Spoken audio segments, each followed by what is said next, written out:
देश में कोरोना की रफ्तार काफ़ी तेज़ होती जा रही है और स्वास्थ्य कर्मी भी इसकी चपेट में लगातार आ रहे हैं। अब किस तरह से इसे रोका जाए, क्योंकि अब रोकना तो संभव नहीं है, अपने आप को बचाना ज़्यादा बड़ा टास्क है।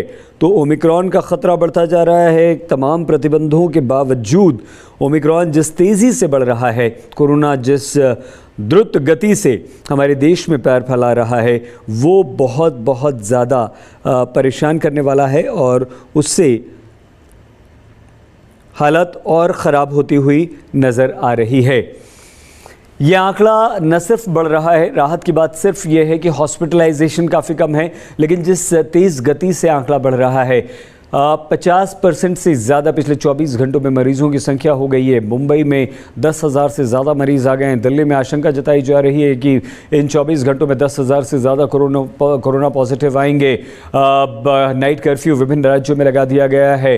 लोग मास्क नहीं पहन रहे हैं। बाज़ारों में भीड़ उसी तरह की देखी जा रही है।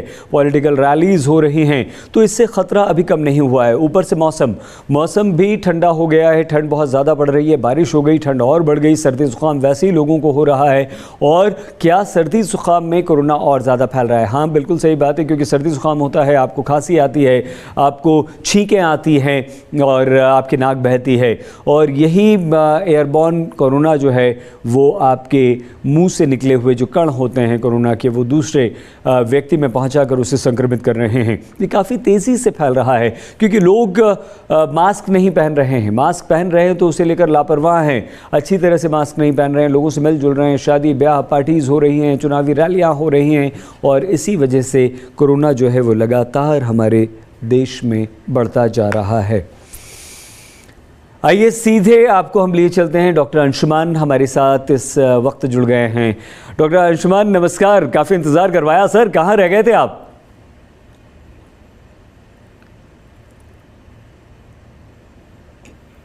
और कुछ नहीं, और बताइए। आवाज़ आ रही है सर? जी बिल्कुल आ रही है। आपको मिल रही मेरी आवाज़? हम पूछ रहे हैं कहाँ रह गए थे आप? कब से इंतज़ार कर रहे हैं सारे हमारे दर्शक आपका। बहुत बहुत शुक्रिया हुजूर।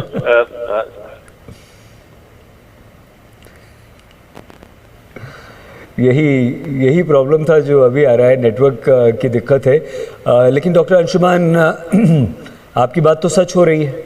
आप लगातार हमारे साथ हैं इस कोरोना और ओमिक्रॉन स्पेशल में, और लगातार एक गंभीर ख़तरे की तरफ हमें देश को, हमारे देश की जनता को आगाह कर रहे हैं, और उसी तेज़ गति से अब बढ़ रहे हैं। 56% पिछले 24 घंटों के मुकाबले देश में कोरोना 58,000 से ज़्यादा, मुंबई में 10,000 से ज़्यादा एक दिन में, दिल्ली में स्वास्थ्य मंत्री खुद बोल रहे हैं कि अब जो केसेस आएंगे हम आंकड़ा जाहिर कर आपके सामने रखेंगे, 10,000 से ज़्यादा होगा।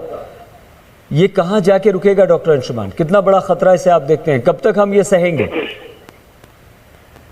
सही साहब, आपने बिल्कुल सही फरमाया कि हम लोग, मतलब मीडिया और डॉक्टर, पिछले 2 साल से जो कह रहे हैं, लेकिन अफसोस वर्ष हिंदुस्तान में डॉक्टर मीडिया को सुनता कहाँ है। सुनते हैं किनको? नेता, अभिनेता, क्रिकेटर जी। वो जो बोलते हैं वही सच है, जिनको जानकारी है मेडिकल की। जो कोरोना आया तब से देख लें आज तक, हर चीज को कहते कहते आपने लिख लिया, पब्लिक ने भी लाइक किया, सरकार ने भी लाइक लिया। अब म्यूटेशन होना कोरोना की स्वाभाविक प्रक्रिया है, होगा ही। अभी ओमिक्रॉन आप देख रहे हैं, फ्रेंच वेरिएंट करके IHU अभी डिक्लेयर हो गया, B1.64 0.2। तो इस तरह से नए नए वेरिएंट आएंगे, कंसर्न जारी होगा, कुछ समस्या होगी। हमें क्या करना है? 2 पक्ष है सिर्फ, एक ह्यूमन इंसान और दूसरा वायरस। अब इस पक्ष विपक्ष की बात छोड़ दें। जो एस्टैब्लिश विज्ञान के आधार पे चीजें हैं, जिसमें डिस्टेंसिंग की बात इतनी कही जाती है, कहाँ होती है डिस्टेंसिंग की बात? अब कहिएगा कि क्यों नहीं करती है पब्लिक को ये लगता है अगर चुनावी रैली हो सकती है, शादी की भीड़ में जाने में क्या समस्या है? जहाँ लाख लोग जा रहे हैं 100 में क्या दिक्कत है? तो कथनी करनी में अंतर, साथ में नाइट कर्फ्यू, तो ऐसा लगता है कि कोई भी चीज पब्लिक पे इम्पोज कराई जा रही है। दिन में रैली, रात में कर्फ्यू, तो लोगों ने इसको लाइटली ले लिया। इसकी गंभीरता को आज भी लोग नहीं समझ रहे हैं, दूसरी लहर में इतनी हताहत होने के बाद। तो दर्शकों से गुजारिश करूंगा कि जान आपकी है और संवैधानिक में संविधान में संवैधानिक अधिकार भी आर्टिकल 21 राइट टू लाइफ देता है। तो अपने संविधान को मानते हुए, अपने जीवन को मानते हुए अपने को बचाइए, समाज को बचाइए, ये बेहतर होगा। दूसरों से उम्मीद मत करें। क्या करें डॉक्टर साहब, अब जब ये लहर आ ही चुकी है, हम परेशान हैं, बहुत तेज़ी से कोरोना बढ़ रहा है, डेल्टा है, ओमिक्रॉन है, दोनों यहाँ पर है। ओमिक्रॉन डबल ट्रिपल 6 गुना ज़्यादा बढ़ रहा है, डेल्टा बदन तोड़ रहा है, बुखार आ रहा है। क्या करें ऐसे में, कैसे बचें सर?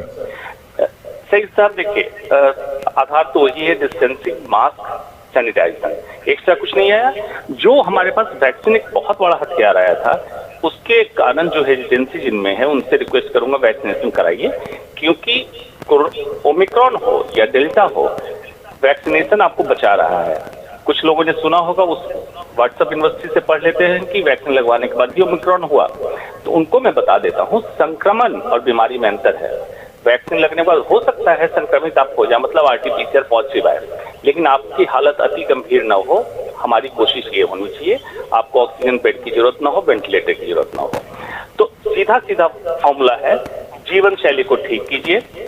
कोई भी एसोसिएटेड कोमॉर्बिडिटीज हो तो उसको कंट्रोल कीजिए, हाइपरटेंशन, डायबिटीज। खाने पीने का ध्यान, शुद्ध भारतीय भोजन पे आइए, व्यायाम जरूर कीजिए, मानसिक रूप से बैलेंस तरीके से आप सोचिए, पैनिक ना कीजिए, मतलब एहतियात बरते लेकिन पैनिक ना करें। ये आपकी तैयारी हो गई, वैक्सीनेशन करा लीजिए। कोरोना की जो तैयारी है, कोरोना पूरे भारत में ओमिक्रॉन स्ट्रेन फैल चुका। अब ये आप कहेंगे कि लॉकडाउन से हम रोक लेंगे, इम्पॉसिबल है। ओमिक्रॉन स्ट्रेन प्रेजेंट है, सिर्फ आपको अपने को बचाना है ताकि इन्फेक्ट होने के बाद आपकी हालत अति गंभीर ना हो, क्योंकि ये टाइम पीरियड आपका लगभग 1.5 महीने का है। डर ये है ओमिक्रॉन फर्दर म्यूटेशन करके घातक ना हो जाए, अभी तक घातक नहीं है, घातक ना हो जाए। स्पीड तो देख ही रहे किस रफ्तार से बढ़ रहा है। तो ये 1.5 महीने के विंडो पीरियड में आप अपनी सावधानी को पूरी तरह से, जैसे कि आपको जागरूक करती है एक्सपर्ट के माध्यम से, माने, फॉलो करें। अंशुमान एक बात, हाँ सर अपनी बात पूरी कर लीजिए प्लीज। पहले मैं बस कह रहा था, छोड़ दीजिए पार्टी शादी, कुछ समय की बात है, फरवरी एंड तक सब कुछ क्लियर हो जाएगा। बिल्कुल ठीक है।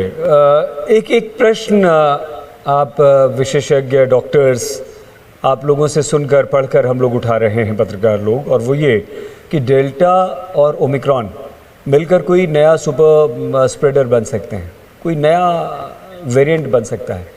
आप उसकी संभावना आप देखते हैं, या अब एक थ्योरी ये भी आ रही है कि ब्रिटेन में ओमिक्रॉन बहुत तेज़ी से बढ़ा और उतनी ही तेज़ी से डिप किया, गिरा और ख़त्म हो गया, तो ये ओमिक्रॉन आखिरी है, इसके बाद कोरोना ख़त्म?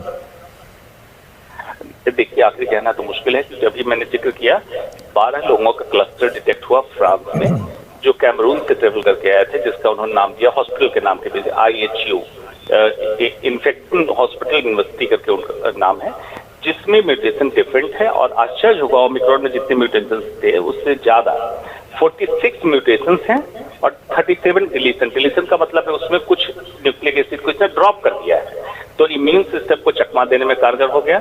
और साथ में जैसे ओमिक्रॉन तेजी से फैल रहा था, जो फ्रेंच साइंटिस्ट ने डिस्कवर किया है इस नए स्ट्रेन को, उसका कहना है कि ओमिक्रॉन से भी ज्यादा तेजी से फैलेगा।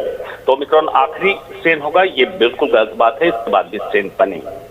अब बात है कि ओमिक्रॉन स्ट्रेन जब आपके सामने है, सुपर स्ट्रेन या सुपर बग की थ्योरी हम लोग डे 1 से कह रहे हैं, उसका टेक्निकल में समझा देता हूं। जिस जगह में ओमिक्रॉन में म्यूटेशन हुआ और जिन जगहों पे डेल्टा म्यूटेशन, दोनों अलग है, 1-2 सिर्फ शेयर कर रहे हैं। इमेजिन कीजिए कि ओमिक्रॉन की संक्रमण क्षमता और डेल्टा की मारक क्षमता दोनों मिल जाए तो हाइब्रिडाइज सुपर स्ट्रेन की संभावना है, इसको नकार नहीं सकते हैं वायरोलॉजिक थ्योरी से। लेकिन ये भी सत्य है कि साउथ अफ्रीका में 52 डेज में ओमिक्रॉन बढ़ा और डाउन हो गया। यूके में परसों की रिपोर्ट आई, ओमिक्रॉन डाउन हो रहा है। अंदाजन यही है कि इंडिया में भी यही होना चाहिए, हो जाएगा। लेकिन अगर आपने लंबा खींच दिया तो इंडिया में वैक्सीनेटेड अनवैक्सीनेटेड पॉपुलेशन दोनों है, और हाइब्रिडाइजेशन की पॉसिबिलिटी मिली अगर ओमिक्रॉन को, तो ये डेल्मिक्रॉन करके यूएस में केसेस डिटेक्ट हुए हैं, डेल्मिक्रॉन नाम दिया है, ये हो सकता है हमारे यहाँ भी हो जाए। डॉक्टर अंशुमान, बहुत धन्यवाद आज तक से एक बार फिर से जुड़ने के लिए और हमारे दर्शकों को ये महत्वपूर्ण जानकारी देने के लिए। जो आपने कहा वही बात हम आगे बढ़ा रहे हैं, शादी ब्याह पार्टीज बर्थडे पार्टीज इन सब से दूर रहिए, पॉलिटिकल रैलीज से दूर रहिए। फ़िलहाल अपने आप को बचाना है, जितना हो सके घर में रहने की कोशिश कीजिए। बहुत ज़रूरी है, काम पे जाना है, बिजनेस है, बच्चों को डॉक्टर को दिखाना है। बाहर निकलिए तो बहुत एहतियात के साथ, डबल मास्क, बिना मास्क के कोई काम नहीं। प्लीज़ अपना बहुत ख्याल रखिएगा। इस बुलेटिन में फ़िलहाल इतना ही। आज की पॉपुलर न्यूज़ लेकर बस सबसे कुछ ही पलों में आपके साथ होंगी हमारी साथी शशि शर्मा जी। देखते रहिए आज तक।